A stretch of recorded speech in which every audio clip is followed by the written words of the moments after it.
can, we tell women's stories. We interview women from all over the world because it's easier to be what you can see. We are here to lead with our stories and to lead by example. And I'm very excited to talk to Shalini Thyagaraja today. Shalini, I am so excited. I actually got to say your name half correctly. Yes. You are a director TPM of cloud operations and innovation at Microsoft. You're also a certified wellness coach and yoga enthusiast. Tell us a bit more about yourself and your journey and how you got to where you are today. Yes, absolutely. Thank you so much for having me here. And I'm super excited to just be a voice out there to talk about my journey and share, kind of where I started and where I've come. So, really, if I rewind, take myself back, at the age of 19, I came to the United States as an immigrant with two suitcases, really, not really knowing where this journey is going to go and how I was going to really build my own independence and stand up for myself. And really coming from an Asian Indian conservative family, sending a girl so far away at that, generation was very tough. Luckily for my mother and her support, because she quite didn't get to do things she wanted to really do. And she did not want me to be the same. So that's really, I would say, the biggest strength for me to really get here and, really passion, purpose, and I think what really kept me going through the years. And I finished my undergraduate degree, did my master's degree, and then went through a typical arranged marriage from the Indian kind of community. And I moved to the West Coast. And I've really lived here in Seattle for over 21 years now. And that's really how my journey started. And through this journey, I've had two girls. Actually, just dropped off one in college, so time has really gone very fast. Wow. And so yeah, and I really built my tech career over these years. I currently work for one of the world's leading technology companies, and a lot of I would say learning moments through that journey. And it was also a time many years ago when my journey in wellness started because I just went to a couple of yoga classes.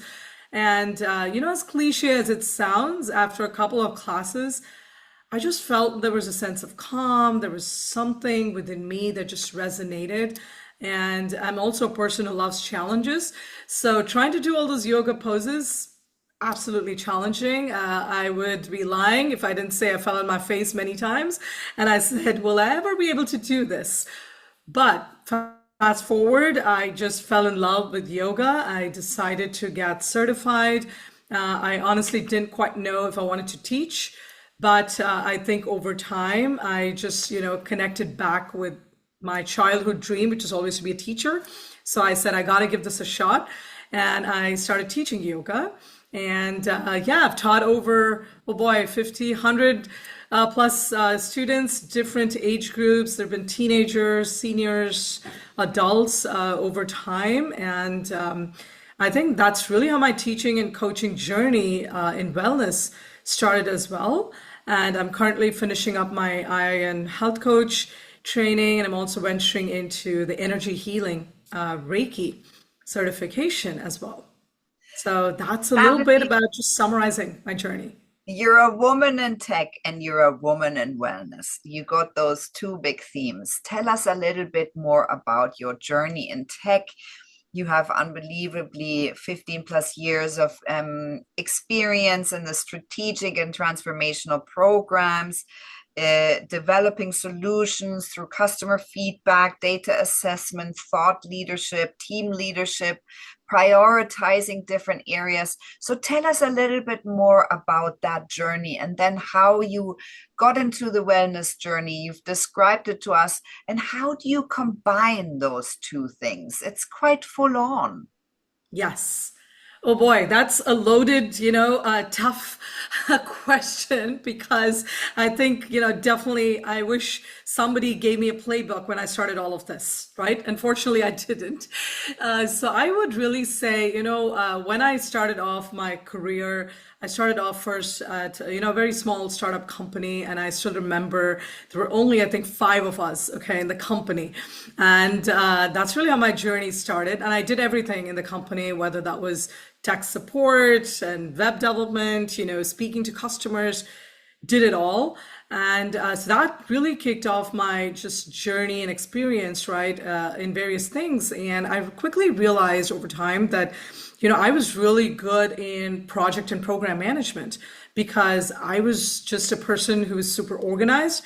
I was able to, convince and bring people on a journey, right, as a leader, trying to say, this is kind of the vision, this is where we need to get to, and really breaking it down on how we get to it. So I quickly realized those were some of my strengths. And I would say coming into Microsoft, I would say definitely my husband was a big support because I still remember, when I went to the first interview, if you will, or he said, hey, you should, because I started off as a contractor or a vendor in Microsoft first. And I wanted to apply for a full-time job. And he was the one who said, oh, you should completely try. And we were looking at some roles and he said, oh, you should just apply. And I still remember so clearly it was a senior business analyst role at that time, and just reading through the description, I looked at it, there was accounting, there was finance, and I said, oh my gosh, I don't think I can do this job. And he said, you never know, just give it a shot. And I said, all right. So I just applied, and you will not believe it, I actually went for the interview. I was 7 months pregnant, and I said, all right, I'm going to give it a shot. I went for the interview. And there were about 5 men in the room who interviewed me. And I don't know if they noticed it or not, but I think clearly probably my experience and skill set actually stood out, right?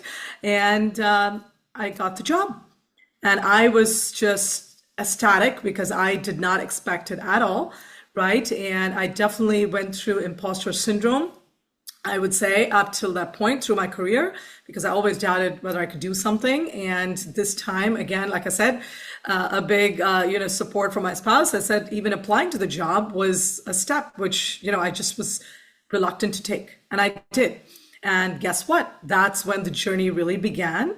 And I just, came into Microsoft. I just worked, now over, oh boy, 15 years plus, right? I worked in different teams, different domains, different leaders. But every time I felt like I learned something new, right? Through the journey, I felt like it was okay to put my, it's okay to take risks, challenges. And yeah, that's really how I would say the tech career and the journey started. To your question about wellness. Really, if I fast forward, or actually, sorry, even rewind why and where I even started with wellness, I would say it all started because of trying to be a mom, trying to manage 2 children, young children, managing a tech career, managing home, doing all of that. And to also be honest, my husband had a job where he had to travel a lot. Right. So I really had to just manage this myself. And it was really tough. And to me, stress, anxiety, burnout, I think all of that really led to a wellness journey. And I just started off with going to gym classes. I tried Pilates. One fine day, a friend said, hey, you should come with me to yoga class. And, again, that imposter syndrome in me, I think, said, oh my gosh, I've seen all the social media posts and I don't think I can do these things. And she was like, just come and we'll, just try it out. And that's really how I walked into a yoga class. And definitely the first couple of classes, I kept jumping back, to my, just doubting my abilities and whether I can do this. But I kept going. And guess what? Like I said before, there was just something that resonated, something that I just felt like I could challenge myself. But at the same time, I felt that sense of calm when I did breath work for the first time, and I even learned about breath work or meditation and what that even meant.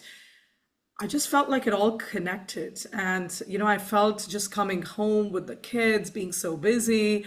There were definitely stressful moments, right? I'm not going to lie. And there were moments when, I would literally cry when I just could not manage it all, right? So I had to still step up and say, nope, I have to show this to my girls. And if I don't show it, who else will? So I always felt, right, you had to just do the right thing and stand up and really find that resilience. And I think to me, really, that's how yoga, meditation, these were all the tools that really helped me through the journey. Yeah, that's beautiful. Shalini, I'm wondering, what do you feel are the biggest challenges that you faced? Oh boy, I think I touched a bit on the whole imposter syndrome, right? And I think, really, whether that was home, whether that was raising children, whether that was in the tech world, I felt that just everywhere, right? And for me, I think just navigating that was through finding mentors, finding women leaders that I actually looked up to. And, interestingly, when I say this, it just sounds very simple, but I could not do this 15 years ago or whenever I kind of started my journey and career, right? Which was just reaching out to people and Mm. just asking them, hey, would you be okay to be a mentor? Would you be okay to coach me? And just even asking that simple question was hard. But guess what? I actually did that. And I said, you know what? Maybe I'm just going to try. And if it doesn't work, it doesn't work. And somebody's just going to say they're busy, and that's okay. But to my surprise, there were women in all leadership ranks who were absolutely ready to say, yes, just go ahead, just put some time, let's grab coffee.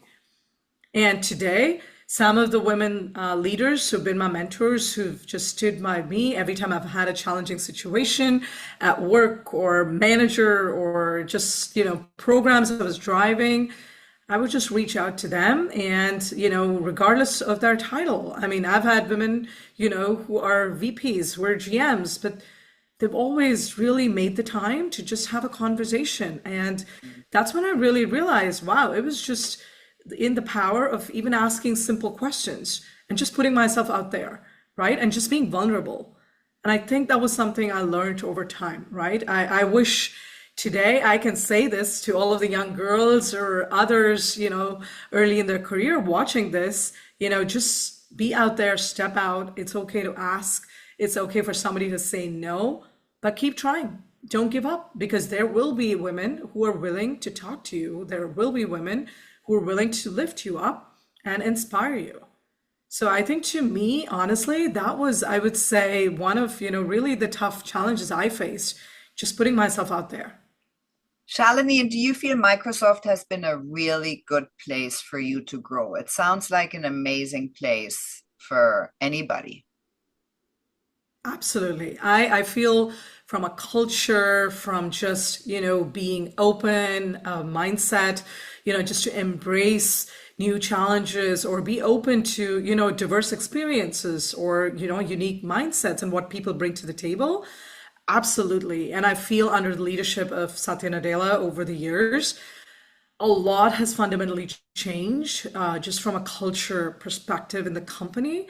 And I just feel it's an amazing place to work. So yes, if anybody is even considering or thinking about, joining Microsoft, I'm more than happy to have a conversation and share my experiences and my journey. But absolutely, it has been a blessing in my journey and career in tech.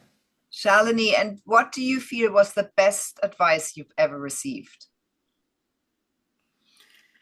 The best advice actually I ever received was from one of my previous managers, who's still my mentor, although he's not in Microsoft.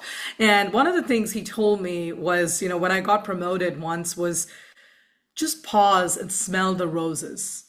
I never quite, connected with that till he actually told me. And what that really meant to me, right, was really profound, because it wasn't just a career advice or a moment. Because I started to feel that even just through life. Because as I was raising children, right, as I was going through every challenge along the way, right, and there were small things, right, where they would achieve something, accomplish something. I realized it was important to just pause, to cherish those moments. Because when I said, fast forward, now when I dropped off at college, I'm sitting there thinking, wow, was I really a good parent? Did I really pause? Did I really cherish those small moments, right? Because they go too fast. And, I really hope, people who are listening to this, that you really take that moment, whether that's your career, whether that's home, work, children, life in general or time with your parents because they're all growing older. I just feel it's so important. And I feel with busy lives, we all just forget that and we just don't pause and reflect and cherish what we've done, what we've accomplished. Because every small win in my mind is a blessing. It's just grateful to even having experienced that. Because when I speak to so many other clients, there are times that, they've just hit rock bottom. And then each time to me, that's a reminder that, wow, I have a life full of, just abundance and I need to be grateful and I need to really enjoy and reflect on even the small wins. Shalini, so give us some top tips on women in the tech world that might think they really need to prioritize themselves a little more. What would your tips be? Sure. It's interesting because I was part of a fireside chat series at work. So I've interviewed a lot of successful women, right, who've been a VP or they've risen the ranks. Like, how did they even get there? What did they do? And one thing that at least I took off, which, from all of that, and I would love to share here as well as one of the tips, is you can't do it all yourself. Yeah. And as a woman, especially me, as an Asian Indian woman, we are expected to wear so many hats, right? And there were times I did not realize that, right? Because I just did not pause to ask for support. I did not pause to say, hold on, I got to also think of my own self care. I have to think about myself because if I do not have a healthy mind and a healthy body, I'm not going to be able to help anybody, right? I can't help my children. I can't help people at work.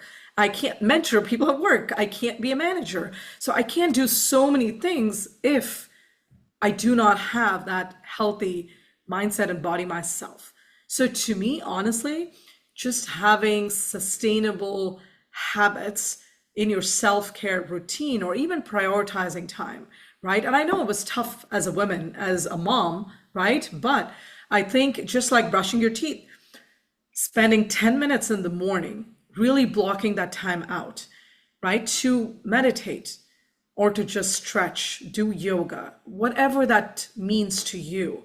But trying to find that sense of calm in the morning before all the craziness and your emails and your gadgets and everything gets to you, I think has been a practice over the last several years that has really helped me just be grounded and start the day off, right, with a good frame of mind.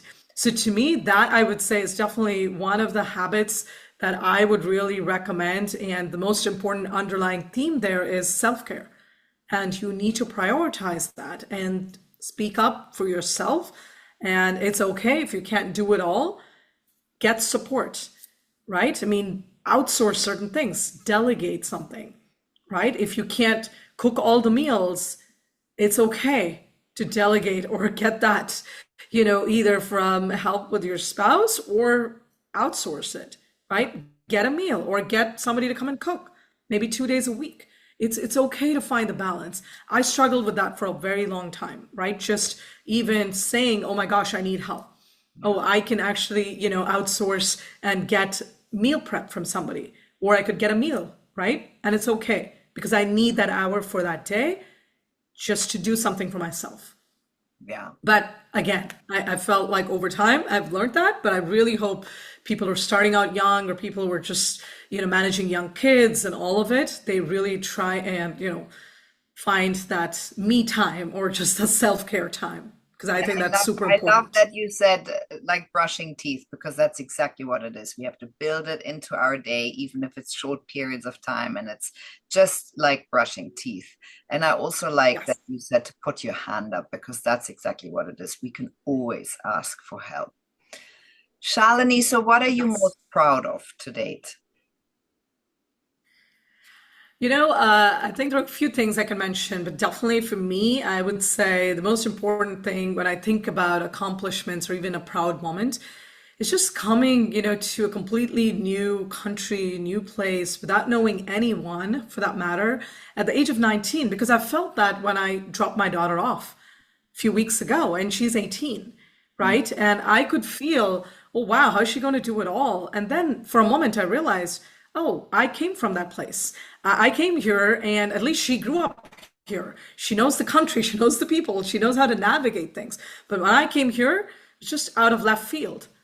Yeah. I had no clue, right? And I really had to build everything myself, right? And I knew I had a purpose, which was to get educated, to get a job, to put my skills out there, to be confident, to build on my experience and be financially independent, and to be a great role model, right, when I have children. And then fast forward, of course, I have two beautiful girls that I'm also very proud of, because they are very independent, they are just super compassionate, empathetic, and they have basically come up with their nonprofit initiative. They have fundraised over $20,000 for various nonprofits around here, and I am extremely proud of how far they have come as adults. I would say, at least for the older one. The younger one's almost there, but they've come a long way, and I definitely feel many times when they tell me that they see me and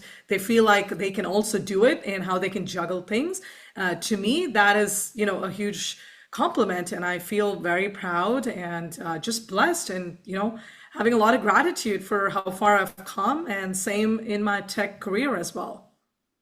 Shalini, so what plans and goals do you have for the next years now that your children are growing up, they're going to college? Yes, that's a great question, because I feel like, few things, right? First, with just my coaching journey, right, with the wellness space. Like I said, I've been teaching, yoga and meditation. I definitely want to expand that to the community, because I feel like there's a need for individuals to really understand there are other holistic wellness alternatives, that they can think about beyond just traditional medicine, or waiting for something, really worse to happen medically, or to get a diagnosis and then wake up to say, oh my gosh, like I wish I did some of these things, right? So really, I think I have a goal of reaching more individuals through my wellness journey. And I also recently just started a podcast where, I've been interviewing folks, practitioners around the globe, to share various holistic wellness, alternatives that have worked for them, and what phase in their journey led them to even start that, and the tips and tricks they can share with the audience. So really, I think, again, my goal with that podcast is to empower individuals with the knowledge around, wellness and some self-care that they can bring into their lives from just all the practitioners around the globe. And I think that is so rich and unique, because just going through three guest speakers so far, I have learned so much myself already, even being in the wellness space. So I know that folks who will be listening to it would hugely benefit, right? And so that's really from a wellness perspective. From a career perspective, I really, have ambitions to rise up the ranks, to, lead larger teams, and, really become an expert into some of the domains that, I am really excited to get into right now, where I'm specifically working, in the data center space, which is also the future of AI and everything that we're doing. And how do I really get into some of the digital transformation, space out there from my tech career as well. And yeah, I mean, in all of this, I'm really also hoping to inspire a lot of young girls, as I inspire my two girls, right? I really want to also inspire other girls in STEM, other, women out there, either early in their career, midway, or, just trying to figure out what they want to do in their careers, and also people in their wellness journey where they feel they're stuck. How do they get unstuck?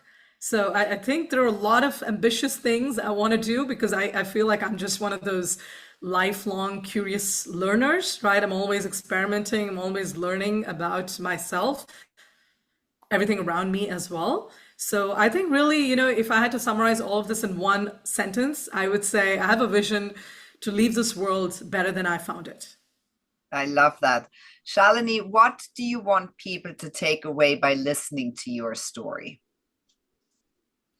I think if I had to just summarize a couple of things, one, for women especially, stand up for themselves, speak up get help, get the support, have a supportive network around you, right? So you don't feel you're dropping into imposter syndrome or you're feeling left alone. So that would be number one. Second, I would say prioritizing self care. Because as I said, it's almost like this analogy of the oxygen mask when you get on a flight, right? Because if you don't help yourself, if you're not in a healthy body, healthy mind, you're not going to be able to help anybody. So to me, prioritizing self-care and wellness is another big thing I would really love for folks to take away from this.